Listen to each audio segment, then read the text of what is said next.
രാത്രിയാവാൻ വേണ്ടി ഞാൻ കാത്തിരിക്കും. കാരണം എനിക്ക് പെട്ടെന്ന് ഉറങ്ങണം. രാവിലെ ആവണം എനിക്ക് ഇഷ്ടമല്ല. കാരണം എണീറ്റ് കഴിഞ്ഞാൽ അപ്പൊ തുടങ്ങും എനിക്ക് നെഗറ്റീവ് തോട്ട്സ്. എനിക്ക് അപ്പൊ തുടങ്ങും വിഷമങ്ങളും. അപ്പൊ തുടങ്ങും.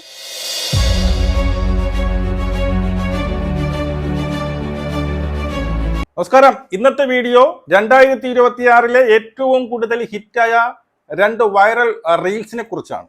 ആദ്യത്തെ റീൽസ് ഇട്ടത് മറ്റാരുമല്ല, മഞ്ജു വാര്യർ, നമ്മുടെ സ്വന്തം മഞ്ജു വാര്യർ. മറ്റൊന്ന് വർഷ, അതായത് വെറും വർഷ എന്ന് പറയപ്പെടുന്ന വർഷ രമേശ്, അവരിട്ട 2 റീലുകൾ. ഈ 2 റീലുകളുമാണ് 2020 എന്റെ ശ്രദ്ധയിൽപ്പെട്ട ഏറ്റവും കൂടുതൽ വൈറലായത് എന്ന് എനിക്ക് തോന്നുന്നത്. ഓക്കെ, ഇതിനെക്കുറിച്ചാണ് ഇന്നത്തെ വീഡിയോ. അതുകൊണ്ട് തന്നെ വീഡിയോ ഇഷ്ടപ്പെടുന്നവരുണ്ടെങ്കിൽ സബ് ചെയ്ത് കൂടെ നിൽക്കുക എന്നുള്ളതാണ്.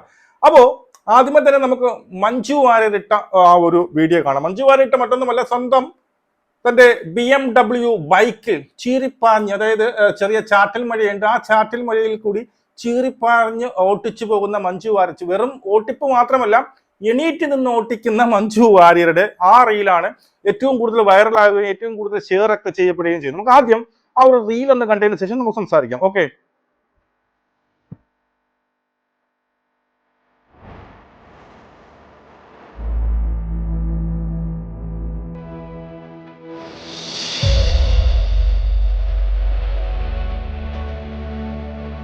പൊളി.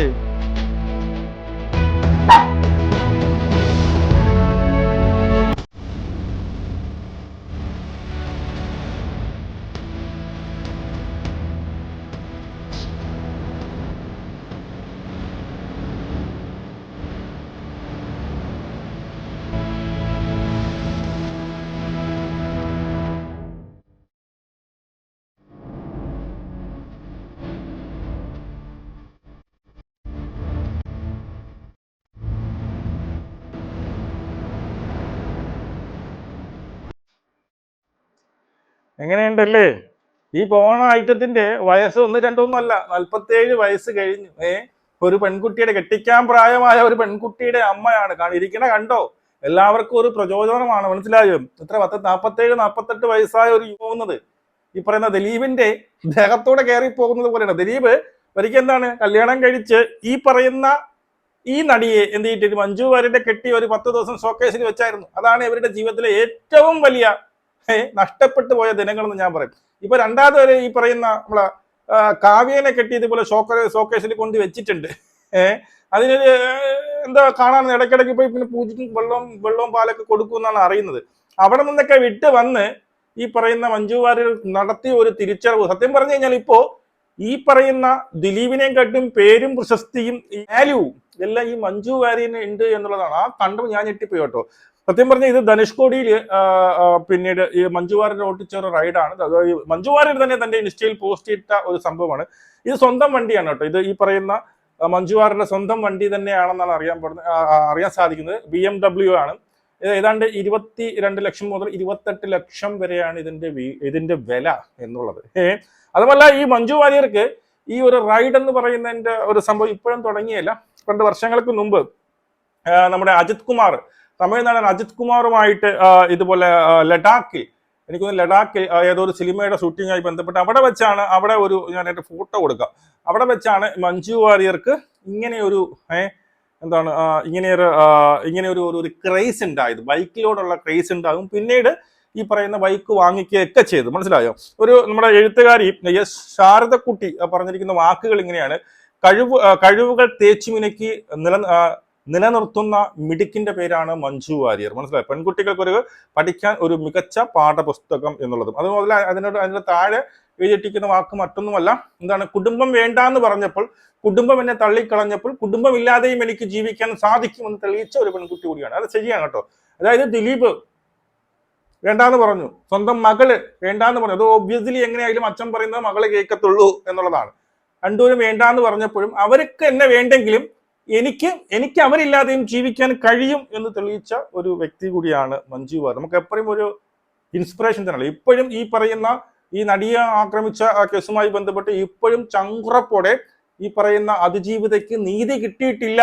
ആക്രമിക്കപ്പെട്ടവർ മാത്രമേ ശിക്ഷിക്കപ്പെട്ടിട്ടുള്ളൂ. പക്ഷേ ഇതിനെ ആസൂത്രണം ചെയ്തവർ ഇപ്പോഴും പുറത്ത് നിഴൽ വെളിച്ചത്തിൽ അല്ലെങ്കിൽ പകൽ വെളിച്ചത്തിൽ കറങ്ങുന്നുണ്ട് എന്ന് സധൈര്യം ചങ്കൂറ്റത്തോടെ വന്ന് പറഞ്ഞ ഒരു വ്യക്തി കൂടിയാണ് ഈ പറയുന്ന മഞ്ജു വാര്യർ. അതുകൊണ്ട് തന്നെ മഞ്ജു വാര്യർ എന്നും നമുക്കൊരു ഈ ഇൻസ്പിറേഷൻ തന്നെ എല്ലാ പെൺകുട്ടികൾക്കും ഒരു ഇൻസ്പിറേഷൻ തന്നെയായിരിക്കും. മനസ്സിലായോ? ഇപ്പോഴും 47-48 വയസ്സായിട്ടും ആ ഒരു ചുറുചുറുക്കും ഇരിക്കുന്ന ഇതൊക്കെ കണ്ട ആ ഒരു കോൺഫിഡൻസ് ലെവലും ഒക്കെ ഒന്ന് വേറെ തന്നെയാണ്. മനസ്സിലായോ? ഇനി നമുക്ക് വർഷയെക്കുറിച്ച് സംസാരിക്കാം. വർഷം നിങ്ങൾക്ക് അറിയാമായിരിക്കുമല്ലോ, പണ്ട് ടിക്ടോക്ക് വഴി തുടങ്ങി അല്ലെങ്കിൽ ഇൻസ്റ്റാഗ്രാം വഴി ഈ പറയുന്ന ഫണ്ണി വീഡിയോസ്, നമുക്ക് ചിരിപ്പിക്കാൻ പറ്റുന്ന വീഡിയോസ് ഒക്കെ ഇട്ട് തുടങ്ങിയ വെറും വർഷ എന്നാണ് ഇൻസ്റ്റാഗ്രാം ഐഡിയുടെ പേര്. അതിനുശേഷം എന്താണ്, ഒരു RJ കൂടിയാണ്, ഒരു റേഡിയോ ജോക്കി കൂടിയാണ്. അതിനുശേഷം ഐഡിയ സ്റ്റാർ സിംഗറിൽ ആങ്കറായിട്ട് വന്നതിന് ശേഷമാണ് ആൾക്കാർ ഒരുപാട് പേരിലേക്ക് എത്തിയത്. അവര് ഈ പറയുന്ന എന്താണ് നമ്മുടെ ന്യൂ ഇയറുമായിട്ട് അല്ലെങ്കിൽ മത്സരവുമായി ബന്ധപ്പെട്ട് ഒരു വീഡിയോ ഇട്ടിട്ടുണ്ട്. അതിനകത്ത് പറയുന്ന ചില കാര്യങ്ങളുണ്ട്. ഒരുപാട് പിന്നീട് ലൈക്കും ഒരുപാട് പേര് കണ്ട ഒരു റീൽ കൂടിയാണ്. നമുക്ക് അതും കൂടി ഒന്ന് കാണാം. ഓക്കെ.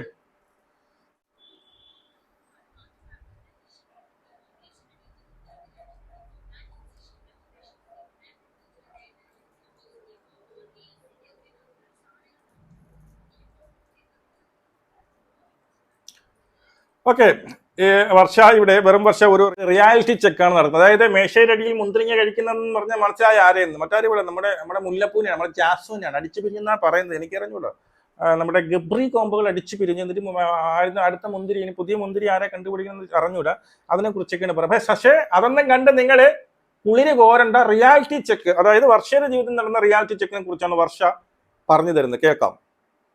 ഒരു വേറെ തന്നെ ഒരു വർഷമായിരുന്നു കേട്ടോ. ഈ വർഷം ഞാൻ ഒരു BMW സ്വന്തമായിട്ട് മേടിച്ച വർഷമാണ്. അതേ വർഷം തന്നെയാണ് എന്റെ റിലേഷൻഷിപ്പ് പൊട്ടിപ്പാളീസായി നഷ്ടപ്പെട്ട് ബാക്ക് ടു 0 ആയ വർഷം. മലയാളത്തിൽ തന്നെ ആ വർഷത്തെ കുറിച്ച് വളരെ, അതായത് ഒരു കല്യാണം കഴിഞ്ഞതാണ്, നമുക്ക് ഇതുവരെ മനസ്സിലായിരുന്ന ഒരു കുടുംബം സന്തോഷത്തോടെ ജീവിക്കുന്നു എന്നൊക്കെയാണ് നമ്മൾ അറിഞ്ഞത്.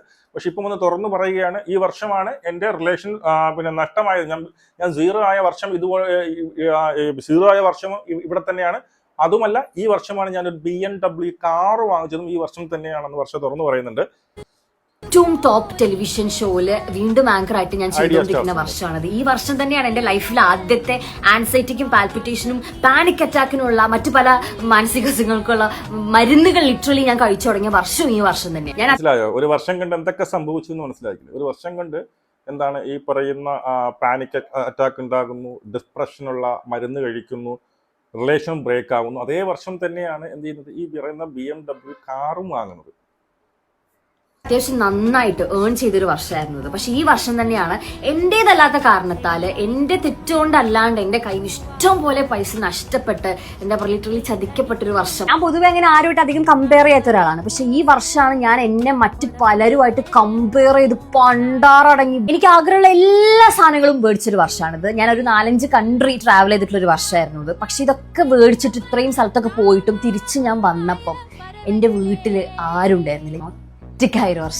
എന്താന്ന് വെച്ചാലേ വർഷം പറയുന്നതിന്റെ അർത്ഥം മറ്റൊന്നുമല്ല, ഞാൻ ഒരുപാട് നേട്ടങ്ങൾ നേടിയ വർഷങ്ങളായിരുന്നു. ഞാൻ BMW കാർ വാങ്ങിച്ചു, പല പിന്നെ കൺട്രീസ്, വിദേശ രാജ്യങ്ങളിലൊക്കെ പോയി കറങ്ങിയിട്ടൊക്കെ വന്നു. പക്ഷെ ഞാൻ വീട്ടിൽ വന്നപ്പോൾ എനിക്ക് ആരും ഇല്ലായിരുന്നു അല്ലേ. എനിക്ക് വീട്ടുകാരൊക്കെ നഷ്ടപ്പെട്ടു. എനിക്ക് കുറെ നേട്ടങ്ങളൊക്കെ ഉണ്ടായെങ്കിലും ഒരു പൂർണ്ണതയില്ല അതല്ലേ. വീട്ടുകാരൊക്കെ നഷ്ടപ്പെട്ടു, ഒരു റിലേഷൻ നഷ്ടപ്പെട്ടു, അങ്ങനെയൊക്കെ ഉണ്ടായ ഒരു വർഷമാണ്. അതാണ് റിയാലിറ്റി. ഒറ്റയ്ക്കാവാനും ഇത്രയ്ക്ക് ഇൻഡിപെൻഡന്റ് ആവാനും ഇത്രയ്ക്ക് സ്ട്രോങ് ആവാനും ഒന്നും സത്യം പറഞ്ഞാൽ എനിക്ക് ആഗ്രഹമില്ല. പക്ഷെ ഞാനിതൊക്കെ ആയി. രാത്രി ആവാൻ വേണ്ടി ഞാൻ കാത്തിരിക്കും, കാരണം എനിക്ക് പെട്ടെന്ന് ഉറങ്ങണം. രാവിലെ ആവണം എനിക്ക് ഇഷ്ടമല്ല, കാരണം എണീറ്റ് കഴിഞ്ഞാൽ അപ്പൊ തുടങ്ങും എനിക്ക് നെഗറ്റീവ് തോട്ട്സ്, എനിക്ക് അപ്പൊ തുടങ്ങും വിഷമങ്ങളും, അപ്പൊ തുടങ്ങും എനിക്ക് പ്രശ്നങ്ങളും, മെന്റലി ഭയങ്കര സ്ട്രെസ് ആവും. അപ്പൊ എനിക്ക് ഉറങ്ങാൻ വേണ്ടി ഞാൻ കൊതിച്ചിട്ടുള്ള ഒരു വർഷമാണ് 2025. മുന്നോട്ട് ഓടുന്നവർക്കേ മാറ്റം ഉണ്ടാവുള്ളൂ. ചായാനൊരു തണലുണ്ടാവുമ്പോൾ നമുക്ക് ക്ഷീണം ഉണ്ടാവും, പക്ഷെ എനിക്ക് തണലില്ല. അതുകൊണ്ട് ക്ഷീണം ഉണ്ടെങ്കിലും എനിക്ക് മുന്നോട്ട് പോയേ പറ്റൂ. നിങ്ങളുടെ support is very very huge.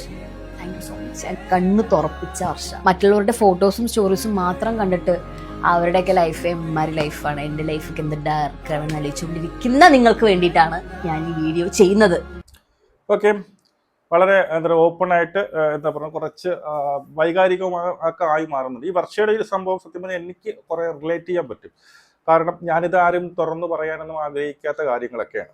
ഇപ്പം വർഷ പറയുന്നത് 2025 വർഷം നടന്ന വർഷയ്ക്കുണ്ടായ സംഭവങ്ങളാണ് അല്ലേ. വർഷം ഒരുപാട് നേട്ടങ്ങൾ ഉണ്ടാക്കി, ഒരുപാട് നഷ്ടങ്ങൾ ഉണ്ടാക്കി. രാത്രിയാവണം എന്ന് വിചാരിച്ചിരുന്നു വർഷ. അതായത് പകല് പേടിയാണ്, രാത്രിയാവട്ടെ ഒറ്റ ഏകാന്തത ഇഷ്ടപ്പെടുന്ന ഒരു വർഷം. ആ സെയിം സിറ്റുവേഷൻ എനിക്ക് ഉണ്ടായിരുന്നു. അത് ഇപ്പോഴല്ല, 2025 അത് ഈ പറയുന്ന 2024 2024 ഏത് ടുവേർഡ്സ് ദ എൻഡിലൊക്കെ ആയപ്പോൾ എനിക്ക് ഇതേ ഒരു അവസ്ഥയായിരുന്നു. അതായത് എനിക്ക് ഒറ്റയ്ക്ക് ഇരിക്കുന്നതാണ് ഇഷ്ടം. എനിക്ക് ഇരുട്ടിനെയാണ് ഞാൻ ഇഷ്ടപ്പെടുന്നത്. ആരുമില്ല, ഒരു സൗണ്ടും ഇല്ല, ആരും എൻ്റെ അടുത്ത് പിന്നീട് സംസാരിക്കാനോ ഒന്നുമില്ല, ഒറ്റയ്ക്ക് ഒരു റൂമിൽ ഏകാന്തത ഇഷ്ടപ്പെടുന്നത്. കാരണം അന്ന് ആ ഒരു 2024 എന്ന് പറയുന്ന വർഷമാണ് ഞാൻ പോലും ഈ പറയുന്ന ബാധ്യതകൾ പെരുകി, കടം പെരുകി, എൻ്റെ വീട്ടിൽ നിന്ന് ആരും പറയാതെ മാറി നിൽക്കാതെ ഒരു ഒളിച്ചേടേണ്ട ഒരു അവസ്ഥ വന്ന വർഷം 2024. അവിടെ നിന്ന് ഈ 2025 വരുമ്പോൾ 2024 2025 വരുമ്പോൾ സത്യം പറഞ്ഞാൽ അതൊക്കെ മാറ്റി ഈ 2025 മനസ്സിലാക്കണം. 2025 ഒരു 4-5 മാസം മുമ്പ് കടക്കണിയിൽപ്പെട്ട് കടം ഈ പറയുന്ന വാങ്ങിച്ചവർക്ക് അല്ലെങ്കിൽ ബാങ്കുകാർക്ക് പൈസ കൊടുക്കാൻ നിവൃത്തിയില്ലാതെ ഞാൻ ഇവിടുന്ന് നാട് വിടുന്ന ഞാൻ തിരിച്ചു വന്ന് ഏതാണ്ട് ഒരു വർഷത്തിനകത്ത്, അതായത് ഇപ്പം അങ്ങനെ പോയിട്ട് ഏതാണ്ട് ഒരു വർഷം ആവാൻ പോകുന്നുള്ളൂ. ഈ ഒരു വർഷത്തിനകത്ത് ഈ കടം തീർത്തു എന്ന് മാത്രമല്ല, ഇപ്പോൾ ഞാൻ കഴിഞ്ഞ മാസം റീസെന്റ് ആയിട്ട് ഞാൻ പോയി ആപ്പിളിന്റെ 17 Pro വരെ റെഡി ക്യാഷ് കൊടുത്തു വാങ്ങാനുള്ള ഒരു സ്ഥിതിയിലേക്ക് ഞാൻ എത്തി. അപ്പൊ അതായത് ഞാൻ ആ സമയത്ത് ഞാൻ ചിന്തിച്ചത് ഇത് എനിക്കിനി ഇതിലൊരു ഉയർച്ചയില്ല, എനിക്കൊരു എഴുന്നേറ്റം ഇല്ല എന്നൊക്കെ കരുതിയാണ്. പക്ഷെ നമ്മൾ പെട്ടെന്നാണ് നമ്മൾ മാറുന്നത്. നമ്മൾ ഇപ്പോഴും ഈ വീഡിയോ കണ്ടുകൊണ്ടിരിക്കുന്നവർ നിങ്ങൾ ചിലപ്പോൾ വിചാരിക്കും ഇനി ഞാൻ രക്ഷപ്പെടില്ല, ഞാൻ ഇങ്ങനെയൊക്കെ തന്നെയാണ്, ഇനി എന്തൊക്കെ ചെയ്താലും ലോട്ടറി അടിച്ചാൽ മാത്രമേ ഞാൻ രക്ഷപ്പെടുകയുള്ളൂ എന്നൊക്കെ നിങ്ങൾ. പക്ഷെ അതൊന്നും അല്ല. അങ്ങനെ ഞാനും ചിന്തിച്ചു കേട്ടോ. ഏകാന്തത ഇഷ്ടപ്പെടുന്ന, ഇരുട്ടിന്റെ മാറ്റം ഇഷ്ടപ്പെടുന്ന, നമ്മൾ എവിടെയെങ്കിലും പോയി കഴിഞ്ഞാൽ, അല്ലെങ്കിൽ നമ്മളെ അറിയാത്ത എവിടെയെങ്കിലും പോകണം അല്ലേ, നമ്മളെ അറിയാത്ത എവിടെയെങ്കിലും പോയി കുറെ കാലം നിൽക്കണമെന്നും, ആരും അറിയാതെ ഫോൺ നമ്പർ മാറ്റി ഒന്നും സംസാരിക്കാതെ ഇരിക്കണമെന്നൊക്കെ ആഗ്രഹിച്ചു പോകുന്ന ഒരുപാടുണ്ട്. എനിക്ക് ഈ വർഷം പറയുന്നത് എനിക്ക് കുറെ റിലേറ്റ് ചെയ്യാൻ പറ്റും. എനിക്കിത് ഇങ്ങനെ ഒരു സിറ്റുവേഷനിലേക്ക് കടന്നു പോയിട്ട് ഏതാണ്ട് ഒരു കൊല്ലം കൂടി ആവുന്നത്. ഫോണിൽ ബെല്ല് വരുമ്പോൾ പേടിക്കുന്ന ഞാനായിരുന്നു, ആരാണ് വിളിക്കണേന്ന് പറഞ്ഞാൽ. ആ ഒരു രീതിയിൽ നിങ്ങൾക്ക് ഈ പറയുന്ന, അതാണ് ഞാൻ എപ്പോഴും പറഞ്ഞത്, റിയൽ ലൈഫും വളരെ വ്യത്യാസമാണ്. നമ്മൾ ഈ റീലിൽ കാണും പോലെയൊന്നും അല്ല നമ്മുടെ ജീവിതം. ഇപ്പൊ ഞാൻ പറഞ്ഞില്ലേ, കഴിഞ്ഞ ഒരു കൊല്ലം മുമ്പ് ഒരു ഫോണിൽ ഒരു ബെല്ല് വന്നു കഴിഞ്ഞാൽ പേടിക്കുന്നു ഞാൻ. ഇപ്പോൾ എനിക്കൊരു പ്രശ്നം, അതേ ഞാൻ തന്നെയാണ് കടം വീട്ടിക്കൊണ്ട് ഈ വെറും ഒരു വർഷം കൊണ്ട് തന്നെയാണ് ഈ പറയുന്ന 17 Pro കണക്കിന് അത് റെഡി ക്യാഷ് കൊടുത്ത് വാങ്ങാനുള്ള ഒരു ലെവൽ. അപ്പോൾ അത് ഒരു ദൈവത്തിൻ്റെ നമ്മുടെ ഒരു കോൺഫിഡൻസ്, നമ്മുടെ ഇച്ഛാശക്തി, അതുപോലെ എന്നെ മാറ്റിമറിച്ച ചില കാര്യങ്ങളുണ്ട്, എന്നെ സഹായിച്ച, എൻ്റെ ജീവിതം മാറ്റിയ ചില കാര്യങ്ങൾ. അതൊന്നും ഞാൻ ഇവിടെ ഇപ്പം എന്തായാലും ഏതെങ്കിലും ഒരു അവസരത്തിൽ പറയാം. അപ്പൊ ഇതൊക്കെയാണ് എനിക്കും പറയാനുള്ളത്. ആരും നിങ്ങളിപ്പോൾ ഈ പറയുന്ന നിങ്ങളിപ്പോൾ കഷ്ടതയിലായിരിക്കും, അല്ലെങ്കിൽ ഇനി ഈ ഒരു കുഴിയിൽ നിന്ന് ഒരിക്കലും ഒരു കാലത്തും കയറാൻ പറ്റില്ല എന്നൊക്കെ നിങ്ങൾ വിചാരിച്ചിരിക്കുമായിരിക്കും. പക്ഷെ അതൊന്നുമല്ല. പെട്ടെന്നാണ് ഞാൻ ഭയങ്കര മണ്ടടിച്ചു പോയി. ഞാനിപ്പോൾ ഒരു കൊല്ലം മുമ്പ് ചിന്തിക്കും, ഞാൻ കർത്താവേ ഞാൻ ഇങ്ങനെയൊക്കെ എനിക്ക് ആവാൻ പറ്റുമായിരുന്നൊന്നും ഞാൻ കരുതിയില്ല. എൻ്റെ ജീവിതാവസാനം വരെ എനിക്ക് ഈ കട ഉണ്ടാവും എന്നൊക്കെ കരുതിയതാണ്. സത്യം പറഞ്ഞാൽ ഈ ഒരു കടവും കാര്യങ്ങളൊന്നും എനിക്ക് ആരുടെ ഡിസ്ക്ലോസ് ചെയ്യാൻ ഞാൻ അടുത്തും പറയാറില്ല. പക്ഷെ ഈ ഒരു വർഷേരയിൽ സാധനം ഈ വീഡിയോ ഇട്ടപ്പോഴും, ഈ വീഡിയോ ഞാൻ സത്യം പറഞ്ഞാൽ ഈ വീഡിയോ ചെയ്യാന്ന് പറഞ്ഞപ്പോൾ ഞാനിങ്ങനെ ആദ്യം ആലോചിച്ച് ഈ കേസ് എൻ്റെ അടുത്ത് പറയണോ, ഇതിങ്ങനെ പറയുമ്പോൾ ഞാൻ പറയണ്ട. പക്ഷെ വീഡിയോ ചെയ്ത് വന്നപ്പോൾ പറഞ്ഞു പോയി, ഇനി എന്തായാലും അങ്ങ് പോട്ടെ എന്നുള്ളതാണ്. അപ്പോൾ നിങ്ങൾക്കും ആ ഒരു കോൺഫിഡൻസ് നഷ്ടപ്പാക്കാതിരിക്കുക, ഒരു പ്രതീക്ഷ വെക്കുക, നിങ്ങളെ കൊണ്ട് കഴിയും. ഇതാണ് എനിക്ക് നിങ്ങൾക്ക് പറഞ്ഞു തരാനുള്ള ഒരു അഡ്വൈസ്. നമുക്ക് വിടുക്കണം. ജയ് ഹിന്ദ്.